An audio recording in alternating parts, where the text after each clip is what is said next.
हरिओम. कपालभाती करताना श्वास आपोआप आतमध्ये येणार आहे, म्हणजे अल्प नैसर्गिक प्रयत्नशून्य पूरक असं त्याला म्हटलेलं आहे. आणि सोडताना थोडासा जोरात सोडायचा. ही सगळी प्रक्रिया सहज व्हायला पाहिजे.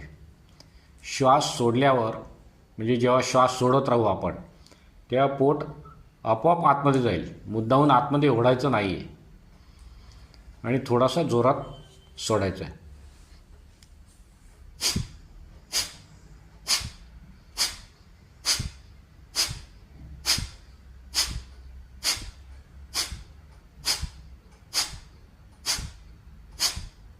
अशा प्रकारे करायचं आहे. जर तुम्ही कपालभाती चांगलं झालं तर थोडंसं तुमच्या पोटात दुखेल किंवा थोडं कमरेत दुखेल, याचा अर्थ तुम्ही बरोबर केलं.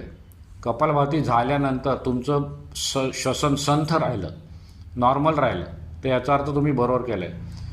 आणि कपालभाती केल्यानंतर जर तुम्हाला असं वाटलं की श्वास खूप गुदमरला आहे, कधी एकदा श्वास घेतो आहे मोठा, असं जर वाटलं, याचा अर्थ तुम्ही कपालभाती चुकलेलं आहे, हे लक्षात ठेवायचं आहे. काही शंका असेल तर फोन करा 9619043511 9619043511. धन्यवाद.